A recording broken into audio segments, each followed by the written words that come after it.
So, this is lecture number 19 in our course on Fundamentals of Transport Processes 2, where we were discussing fluid mechanics.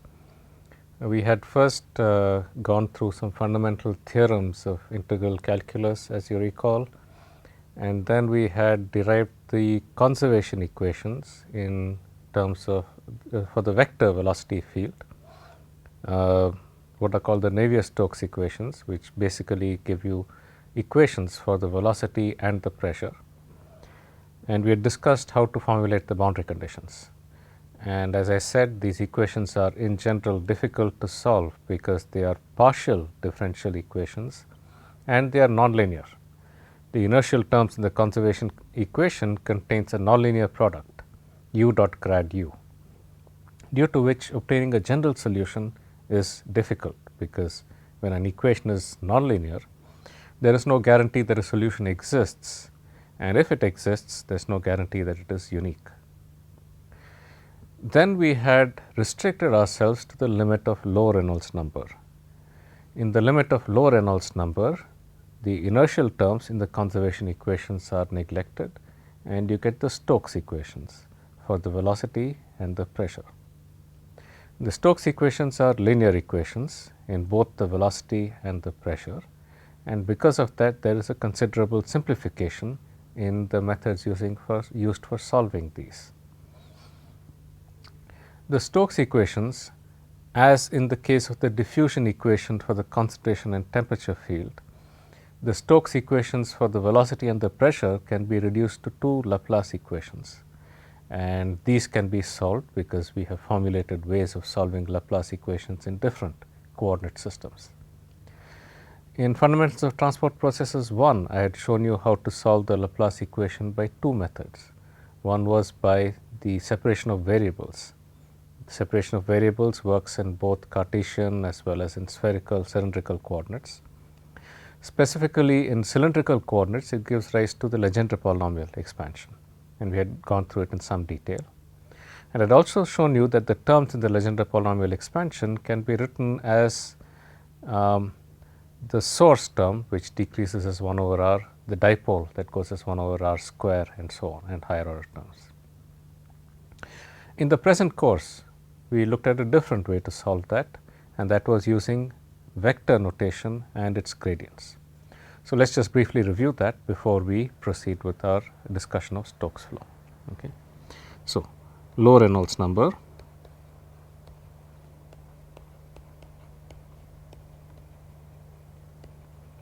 Stokes flow. Okay. The equations are the divergence of the velocity is equal to 0 and minus grad p plus mu del square u is equal to 0. Okay. And as I showed you, these can be reduced to two Laplace equations by taking the divergence of the momentum conservation equation. Del square p is equal to 0, that is for the pressure. A Laplace equation for the general solution for the velocity field.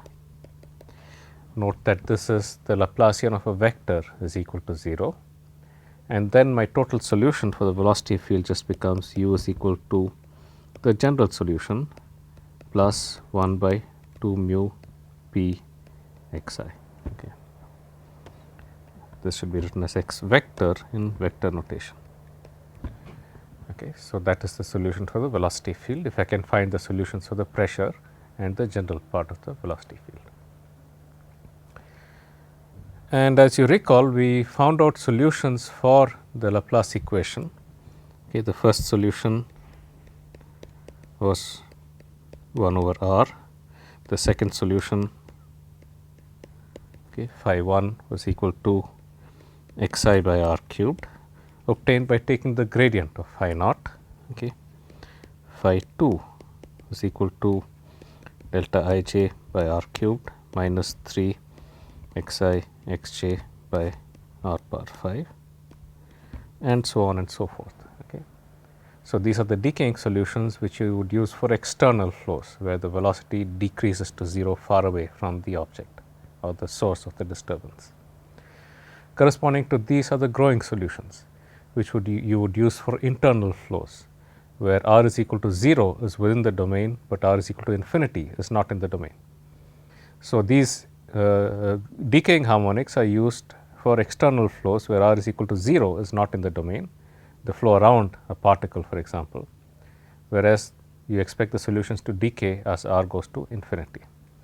Corresponding to these, the growing harmonics are this is just a constant.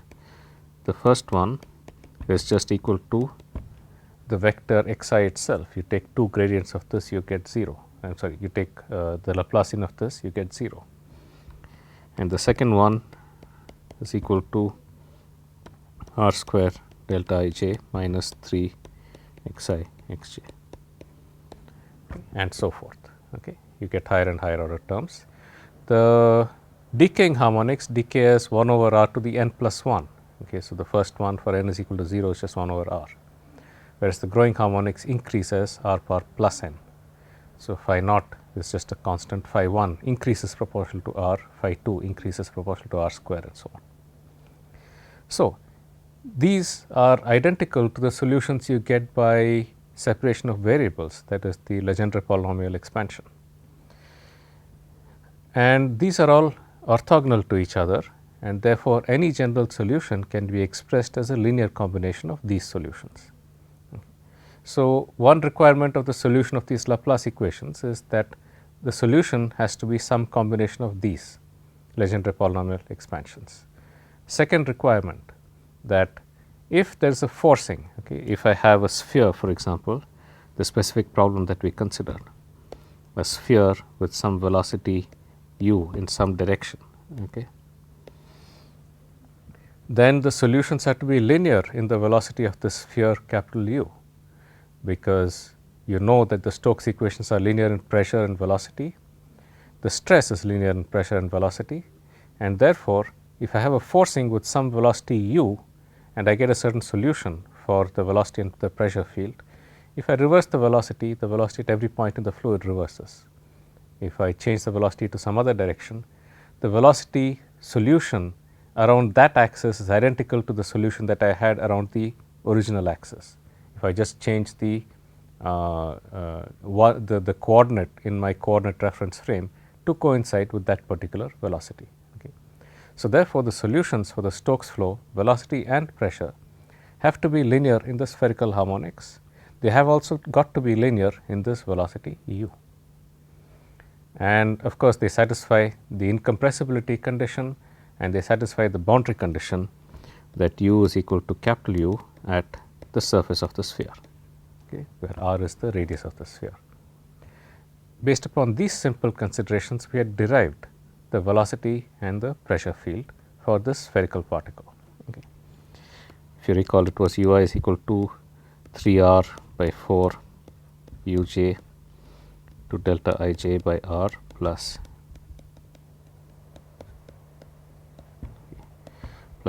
r cubed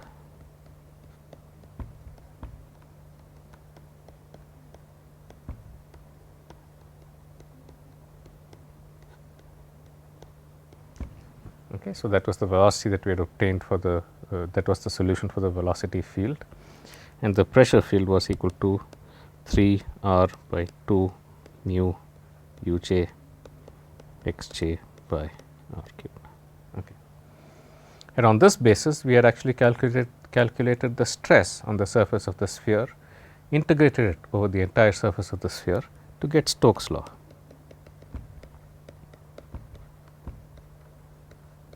Okay, so, that was the Stokes law for the force exerted due to the sphere moving with the velocity u in a fluid that is stationary far away from the sphere.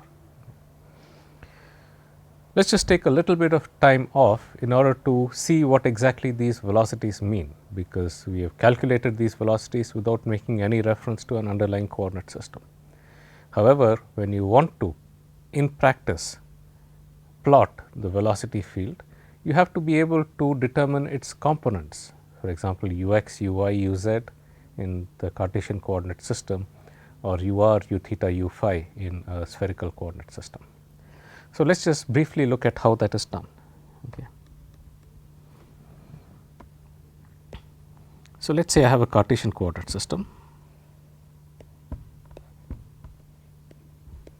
x1, x2, x3, a sphere with center at the origin, okay. And I have my velocity field ui is equal to 3 uj by 4 delta ij by r plus xi xj by r cubed plus r cubed, is an r here.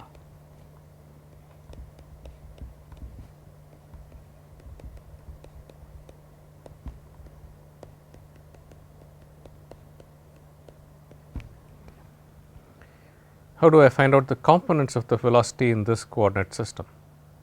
Firstly, in order to make the problem simple for ourselves, we can align the sphere velocity with along the direction of one of the coordinates without loss of generality. Because the sphere is moving in some direction, I can always consider that direction to be one of the coordinates in my coordinate system. Okay. So, in this case I can consider the sphere velocity to be in the x3 direction without loss of generality. Okay. So, that the velocity vector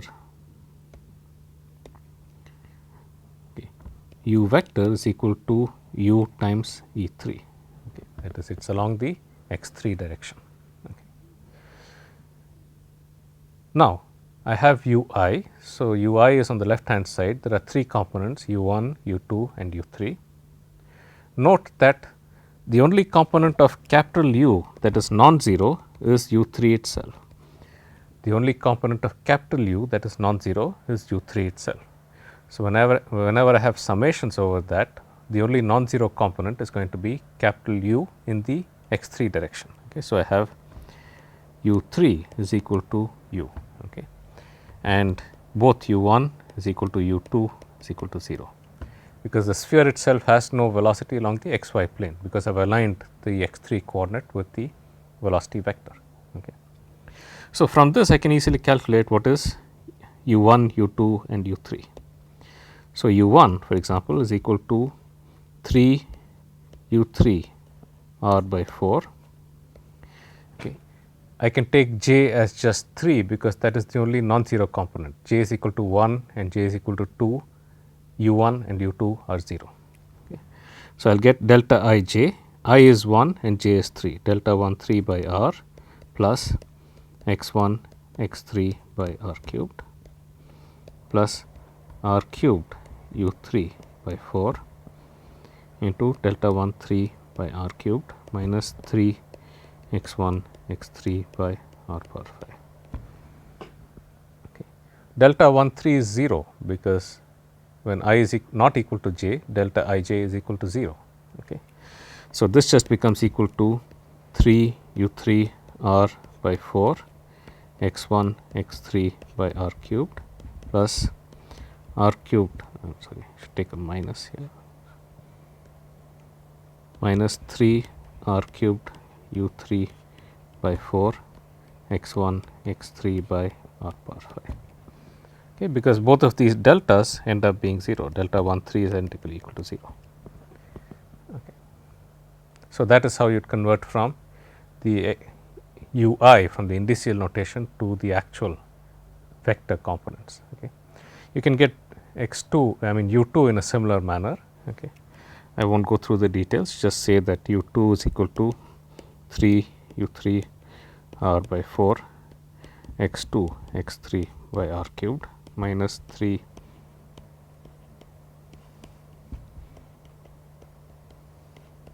r power 5. Okay. u3 of course is a little different because I have the delta 3 3. u3 is equal to 3 u3 r by 4 into delta 3 3 by r my plus x3 into x3 by r cubed plus r cubed u3 by 4 delta 3 3 by r cubed minus 3 x3 x3 by r power 5. Okay. Delta 3 3 is of course 1, okay, and therefore, I get 3 u3 r by 4 into 1 by r plus x3 square by r cubed plus r cubed u3 by 4 1 by r cubed minus 3 x 3 square by r power 5. So, this tells you how to get the velocity components from our indicial notation. Okay. As expected, on the surface of the sphere, you can verify at r is equal to capital R, both u1 and u2 will be equal to 0 and u3 will be equal to capital U3. Okay. So, as expected. Okay. One could also convert into a spherical coordinate system. Okay. So, let me just show you how one converts this into a spherical coordinate system. Okay. Let us just get rid of this now for the present.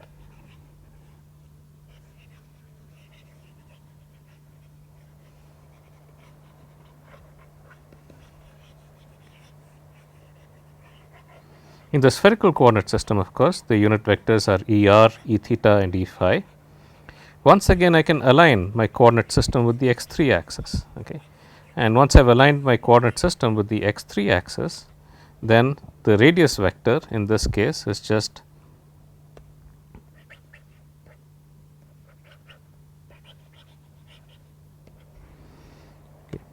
the radius vector to some location, okay, r vector.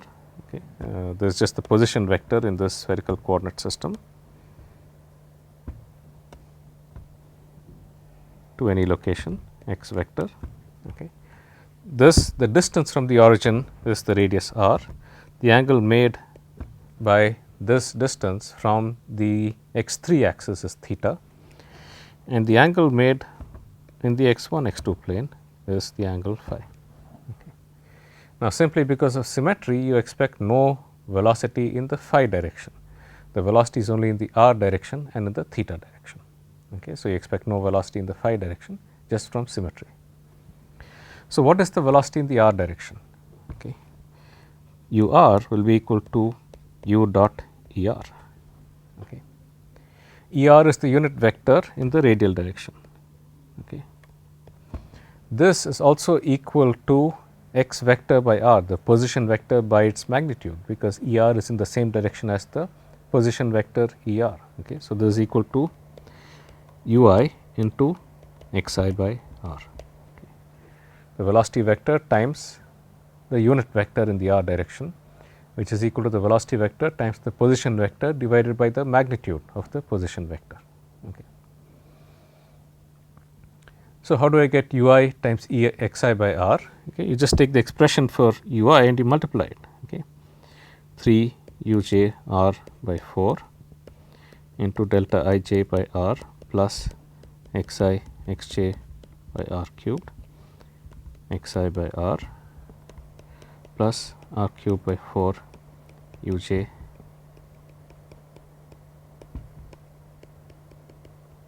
by r power 5. Okay. Into x j by r. Okay. You multiply both by x j by r. Delta I j into x I is just x j. Okay. So, I will get 3 u j r by 4. This is just x j by r plus x I square x j by r cubed. Okay. X I square x j by r cubed, x I square is x 1 square plus x 2 square plus x 3 square is just r square. Okay. I am sorry, I have multiplied by x I by r. So, I should have an r square here and I will have an r power 4 here.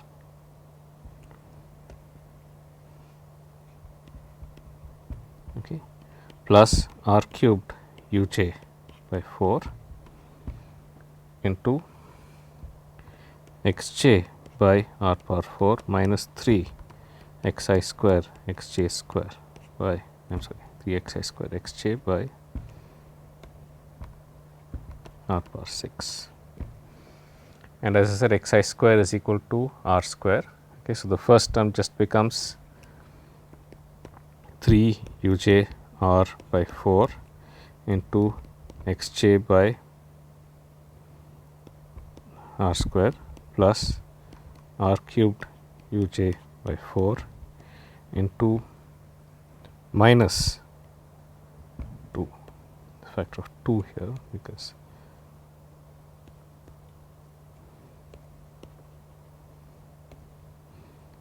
I have x j by r square plus x I square x j by r power 4. X I square x j by r power 4 is just x j by r square. Okay. So, this just becomes equal to 2 x j by r square.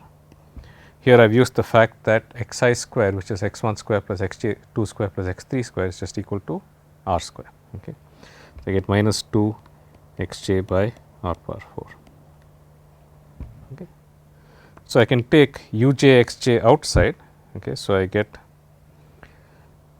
3 by 2 r u j x j by r square minus r cubed u j x j by r power 4. Okay. And now, in this expression u j times x j is just equal to u times cos theta. Okay. U j times x j is just u times cos r, I am sorry,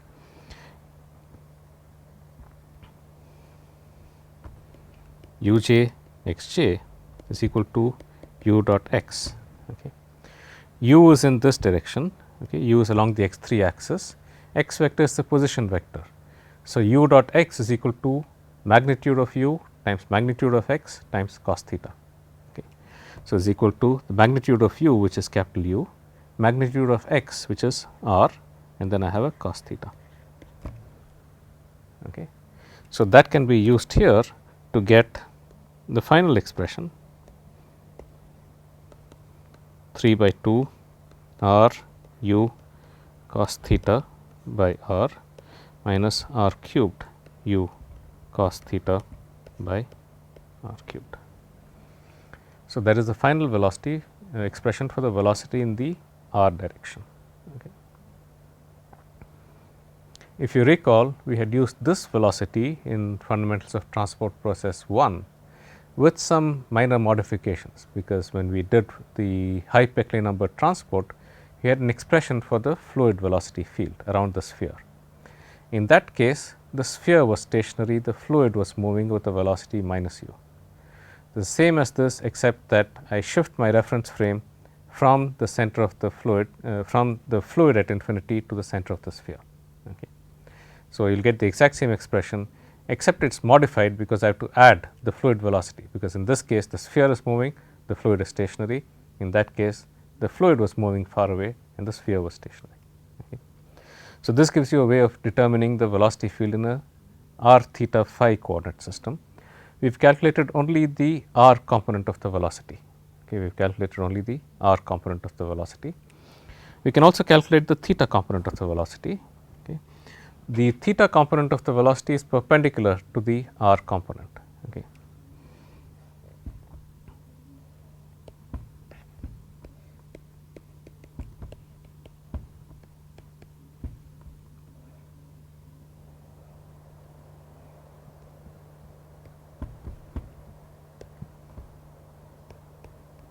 This is the radial direction and this is the theta direction. So, the theta component of the velocity is perpendicular to the r component of the velocity. If I take the theta angle is in this direction, I should take it the other way. So, this is the angle theta.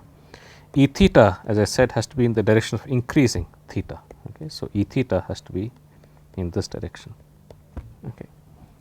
So, it is perpendicular to the r component of the velocity. It is perpendicular to x I by r. It is perpendicular to that unit vector. The component of the velocity that is perpendicular to this vector you obtain by taking the transverse projection operator. Okay. So, if I have a particular vector E r here, okay, x vector. So, this position vector is the x vector and I want the component of the velocity perpendicular to x vector. Okay. Then the transverse component of the velocity, okay, u t I is equal to delta I j minus x I x j by r square, okay, into u j. As I said, the unit vector in this case E r is equal to x I by r. So, I get a component perpendicular to that by multiplying it that by the transverse projection operator I minus E r E r, okay. That is I minus x by r times x by r, okay. The second order tensor when multiplied by u j gives me the velocity that is perpendicular to this unit vector. That velocity has to be along the theta direction, because there is no flow along the phi direction just by symmetry. Okay. So, I can multiply this to get the tangential component of the velocity. Okay. minus xi xj by r square times the fluid velocity field 3 r uj by 4 delta ij by r plus xi. Sorry, I should be careful when using indicial notations here, because I have already used I and j for the transverse projection operator. That means I need to use other indices here, 3 r uk by 4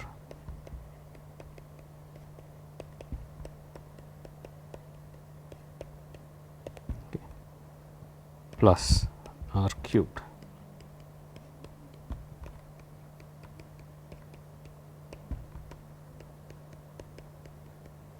by r power 5.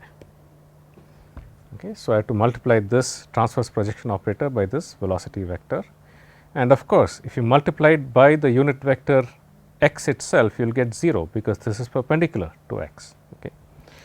And you can see that these two components of the velocity are along the x direction, xj xk uk, xk dot uk is x dot u times xj, which is the vector along the x direction. Okay.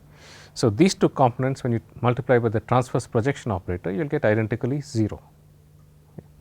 So, the only terms that will be left are the terms which are along the u vector, okay, that is this first terms here. Okay, delta jk times delta ij minus xi xj. Okay. So, basically what I will get here for this is equal to delta ik minus xi xk by r square into uk into 3 r by 4 r plus r cubed by 4 r cubed. Okay. Okay. When I multiply delta ij by delta jk, I just get, when I multiply delta ij by delta jk, I get delta ik, and when I multiply xi xj by delta jk, I get xi xk. Okay. And the second term, of course, is identically equal to 0. Okay. And now, in order to find out the magnitude of the velocity, I have to take the square of this and then find out the magnitude. That is easily done. Okay. So, I multiply ut by itself and then take the square root. Okay. I will not go through the details, I will just leave it as an exercise. This basically will give you uti dotted with uti, okay, this dotted with itself. I have to multiply this by itself again, and I will get uk square into delta. Okay, let me just give you the final expression. This just becomes equal to u square into sine square theta into 3 r by 4 r plus r cubed by 4 r cubed the whole square. So, that is what you get for the final expression, because if I take u dot u, I get uk delta ik times ui, that is u square, minus uk times xi xk. Okay. Xk uk is equal to cos theta, and xi ui is also equal to cos theta. Okay. So, you will get cos square theta, 1 minus cos square theta will end up being sin square theta. So, I leave that as an exercise for you. So, finally, I will get u theta is equal to u square sin theta into 3 r by 4 r plus r cubed by 4 r cubed. Okay. Of course, when I take the square root, it could be plus or minus. Okay. If I take the square root, it could be plus or minus, but from the direction of the vectors here, okay, you can easily verify that the velocity field has to actually have the minus sign. Okay. The velocity field has to have the minus sign, simply because as the sphere is moving, the velocity vector is in this direction. Okay. It is in the outward direction over here. Okay. At a given position, the velocity vector actually goes into this outward direction. Okay. Okay. And that is due to, that has two components, one is along the plus ER, the other is along the minus E theta direction. Okay. So, this gives you a way of finding out the velocity fields that we had obtained in the previous high Peckley number limit. Okay. We had used these velocity fields in order to calculate the transport rates in fundamentals of transport processes 1. And here we have shown how you evaluate those velocity fields for the flow around a sphere. Okay. So, this completes our discussion. I had also discussed in the previous lecture how these velocity fields can now be used in order to in the point particle approximation to get an equation for the disturbance to the velocity in terms of the force exerted by the sphere. Okay. That expression was of the form u I is equal to j I j times f j and p is equal to k I f I, where j I j is the Oseen tensor.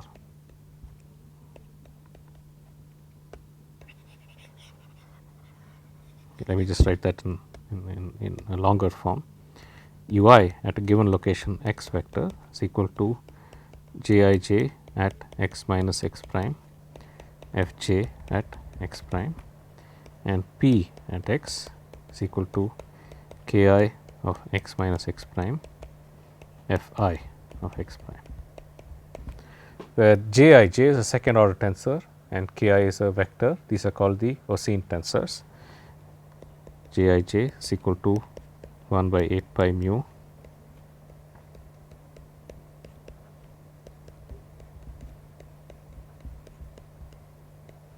and k I is equal to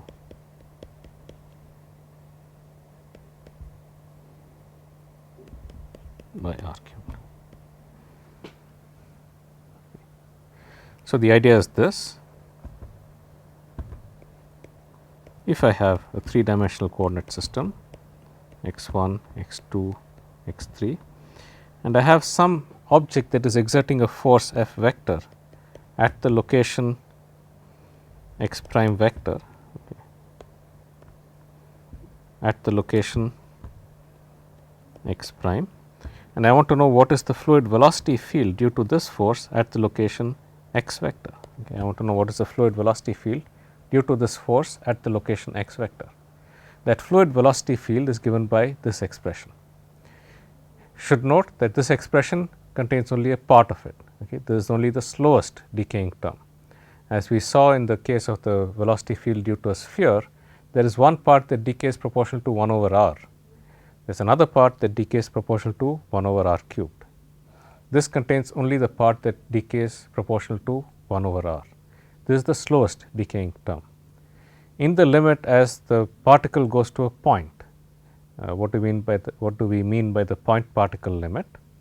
That means that the distance from the object to the location at which you are measuring the velocity is much smaller than the distance between x minus x prime. That is, the particle radius r is much smaller than x minus x prime. In that case, you can effectively set the particle radius r equal to 0 and take only the contribution to the velocity that is independent of the dimensions of the particle.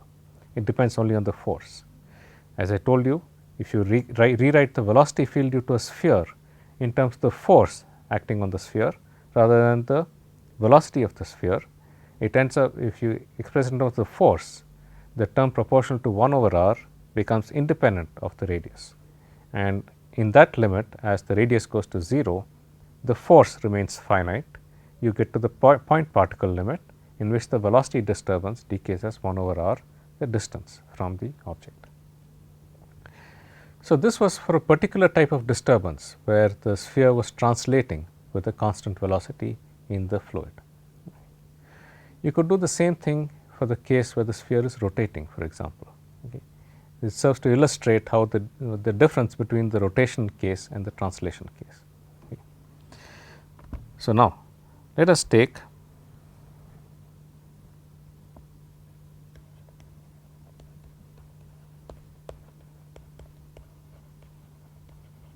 in Stokes flow.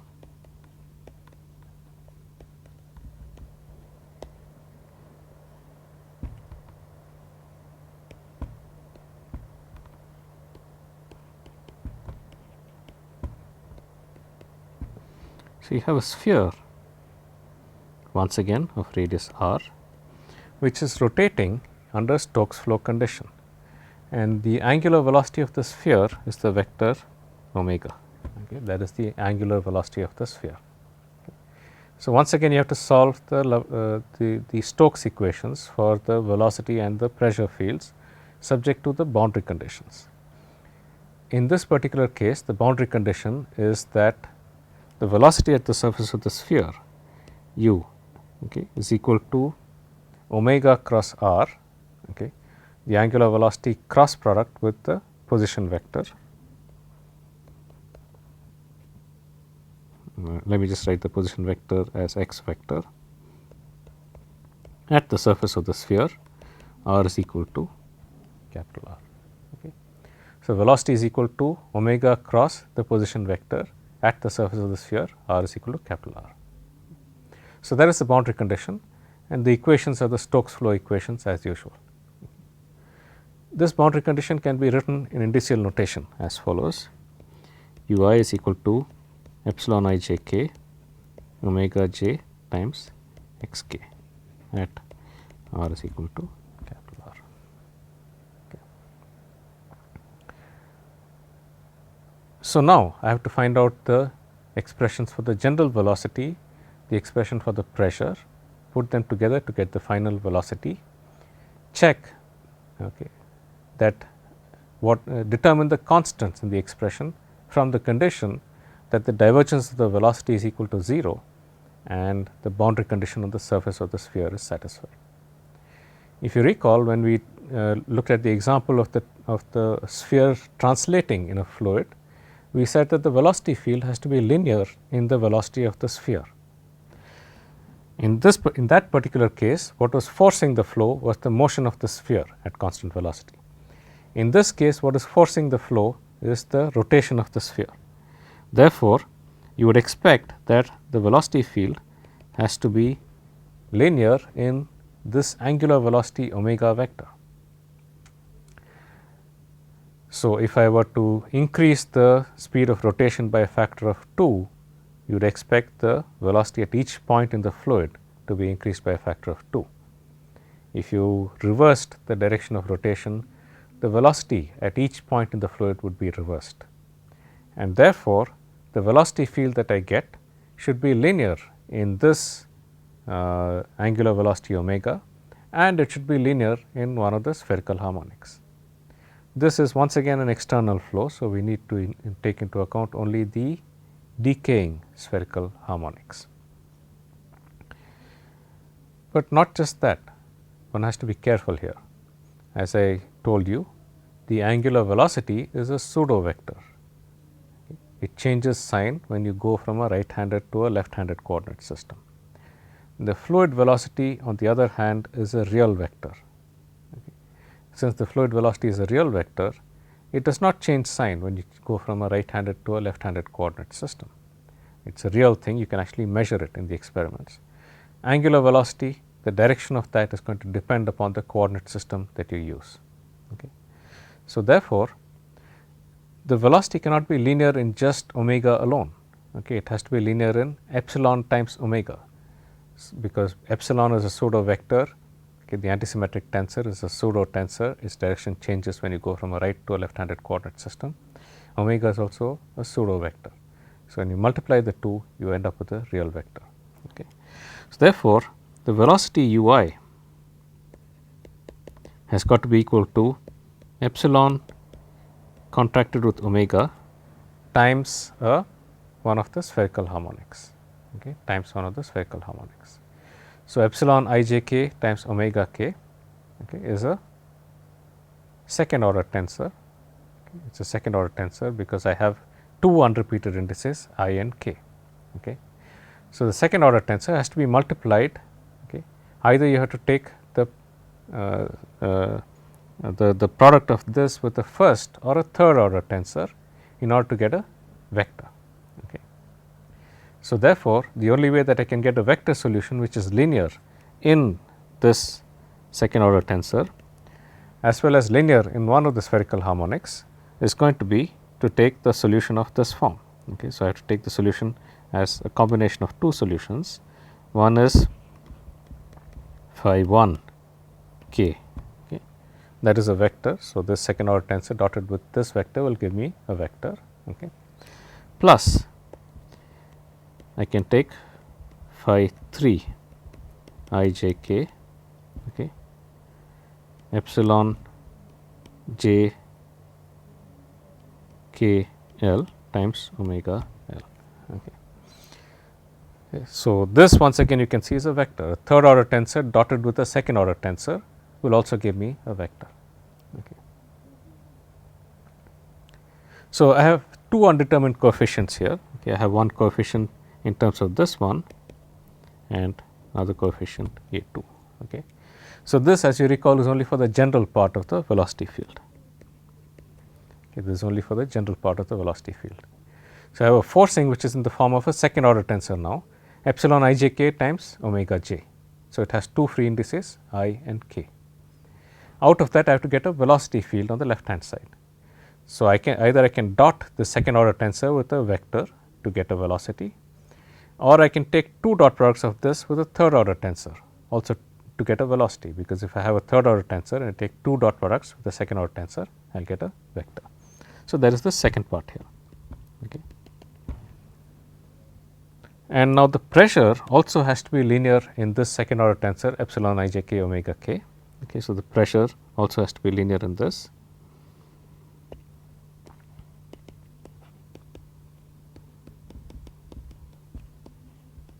The only way I get a scalar from the second order tensor is to dot it two times with a second order tensor. Okay. So, that is the only way that I can get a scalar.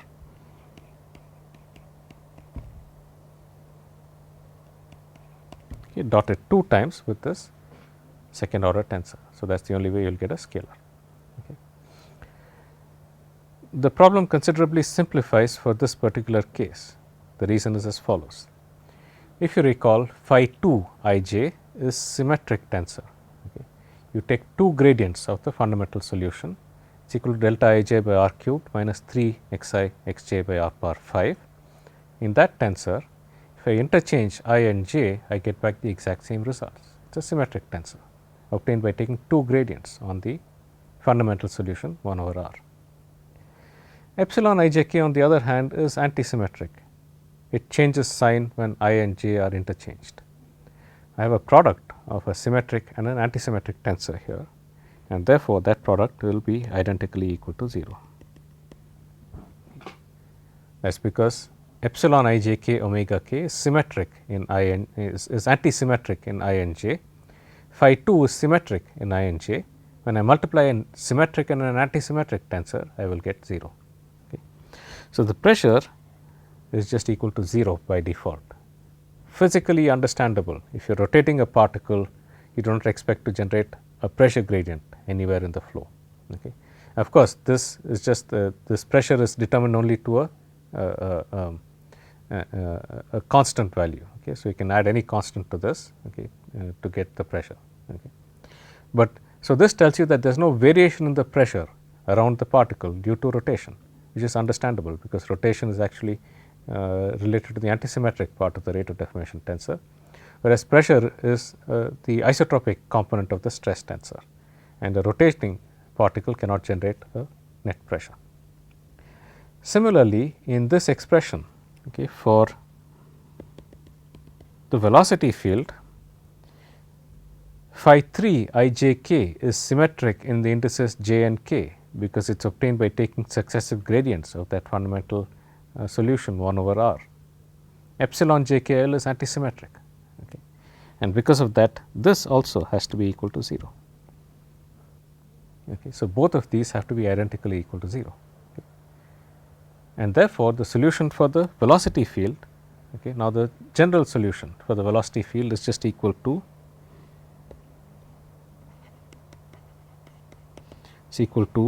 epsilon A 1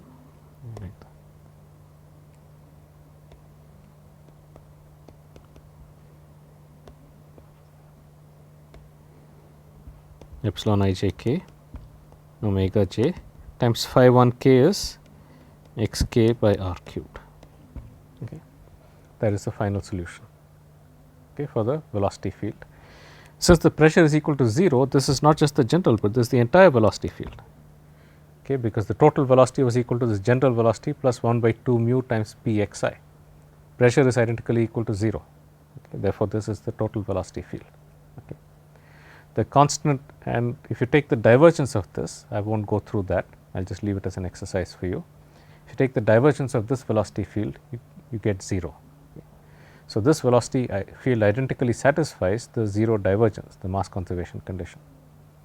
The constant A1 is determined from the condition, the boundary condition given here. The constant A1 is determined from this boundary condition. Okay. And you can easily verify that the constant A1, which satisfies this boundary condition, A1 has to be identically equal to r cubed, because if A1 is equal to r cubed, I get x k by r cubed on the surface of the sphere. When r is equal to capital R, I will recover this boundary condition here. So, that is the final velocity for a rotating sphere. Okay. So, therefore, the velocity field is given by u I is equal to epsilon a j k omega j x k r cubed by r cubed. So, that is the velocity. Pressure is equal to 0. So, that is the velocity and the pressure field in this case. Now, you would expect that if a sphere is rotating in a fluid, there is no net force. Okay. There is no net force because there is no reason for a force to be exerted one way or the other. The sphere is only rotating. Okay. However, there will be a net torque, okay, acting on the sphere. Okay. The net torque acting on the sphere has to be the integral over the surface. Okay. I will call the torque as Li, okay, or let us first write the general expression. The torque vector is equal to integral over the surface of x cross the force at each location on the surface. You would expect the net force to be 0, but there would in general be a non-zero net torque. Okay.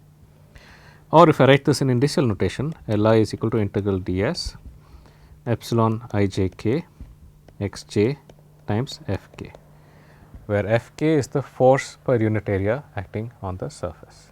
Okay. And the force can be written per unit area, can be written in terms of the stress x j.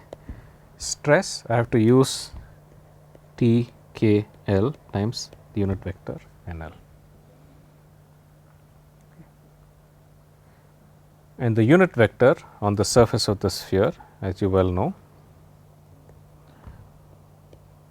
n vector is just equal to x by r, okay, because on the surface of the sphere the unit radius vector is equal to just equal to x by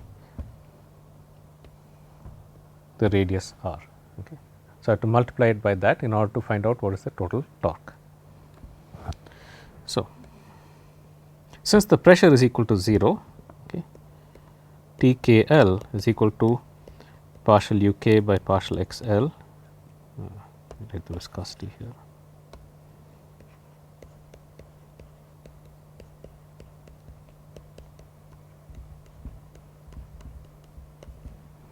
Okay, partial u k by partial x L plus partial u L by partial x k. Okay. Just to rewrite the velocity u k, okay, I had an expression for the velocity u I, okay, but however, since I have used I and j over here, I have to use a different index now for the velocity. Okay. So, the velocity u k is equal to epsilon k m n omega m x n by r cubed times. Okay. So, that is the expression for the velocity that I will use. Okay. Now, partial u k by partial x L is equal to r cubed epsilon k m n omega m into delta n L by r cubed minus 3 x n x L by r power 5. Okay, so, that is partial u k by partial x L. Okay. You can see there is a second order tensor with indices k and L unrepeated, m and n are both repeated. Okay. So, similarly, I can get the transpose of this is equal to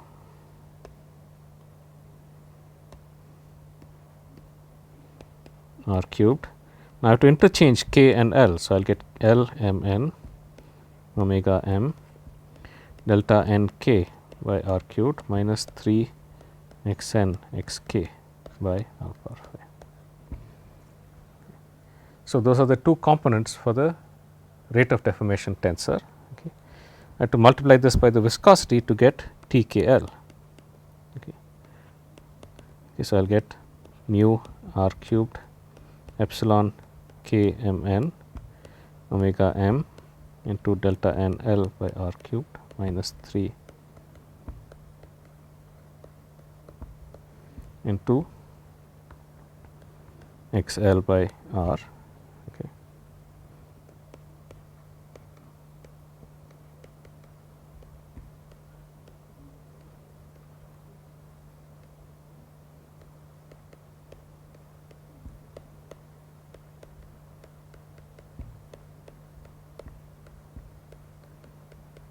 X L by r. Okay, there are some simplifications that can be made quite easily over here. First things first, if you look at this term, I have x n x k times x l times epsilon l m n. Okay. So, this is symmetric in this product here is symmetric in n and l, whereas this is antisymmetric, and therefore, this term goes identically equal to 0. Okay.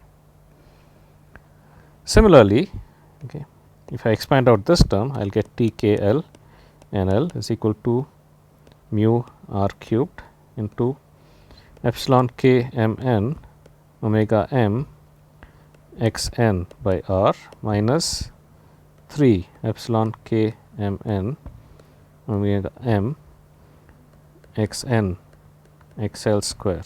This should be r power 4 here by r power 6. Okay, so, that is the first term, just expanding it out. The second term becomes mu r cubed epsilon n m n omega m. Okay. And then I have delta n k times x l. Okay. Delta n k means that I can just replace n by k. Okay. Delta n k x l by r power 4. Okay. I can just replace n by k here. Okay. So, when I replace n by k in this expression, this becomes L m k. Okay. And I can remove the delta here. Okay. And I just get x l by r power 4. Now, you can see this epsilon k m n, okay, this term here is epsilon k m n omega m x n, and this is L m k omega m x l. Okay. And because of this, these two are actually the opposite of each other. Okay. Only thing is I have to rename the repeated index from n to L. Okay. Between these two terms here, if I just rename the repeated index n to L, I get the exact same result, but it is the opposite. Okay. So, okay, since an index is repeated, I can just rename it however I want. Okay. I can change L to k quite easily. Okay. So, if I do that, I will get mu r cubed into epsilon k m l omega m x l by r power 4 plus epsilon L m k omega m x l by r power 4 minus 3 mu r cubed epsilon k m n omega m x n. X l square is just r square. So, just x n by r power 4.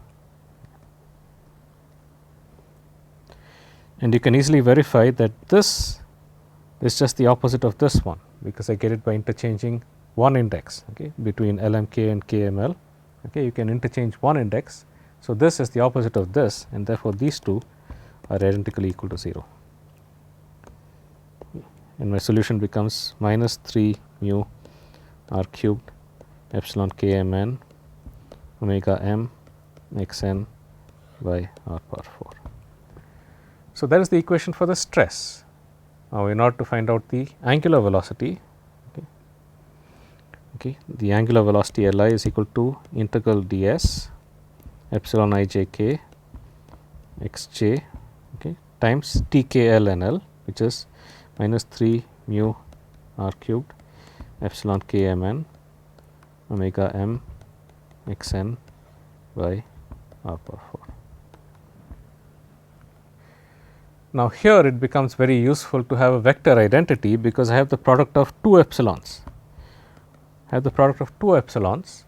The product of 2 epsilons is it's a tensor which is independent of coordinate systems, because both epsilons are either +1, -1 or 0. It is independent of coordinate systems, and it is real. Epsilon itself was a pseudo vector, a pseudo tensor, but if you take epsilon and multiply it by itself, you will get a real tensor. Okay. So, let me just write out the result for you. Okay. You can easily verify that it is true. Okay.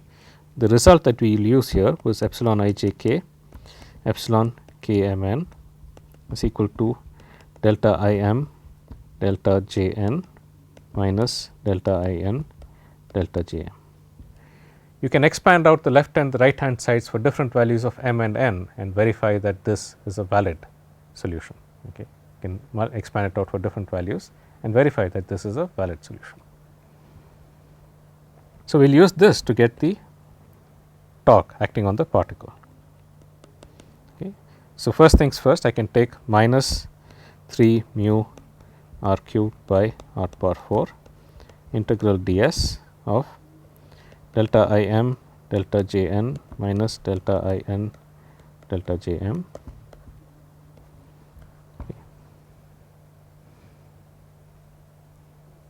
into omega m x j x n. Okay. So, that is the final solution. So, this is equal to minus 3 mu r cubed by r power 4 integral ds okay, omega I delta j n into x j x n is just x j square minus delta I n. So, this is x I x j omega j. Okay.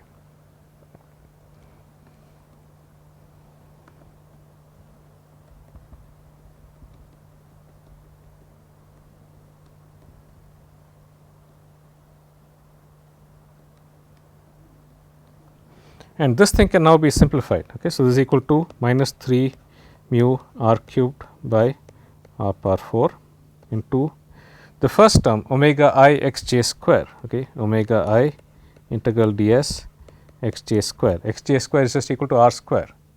So, this omega I times x j square is just equal to omega I times r square integrated over the surface, okay, minus omega j integral over the ds of x I times x j.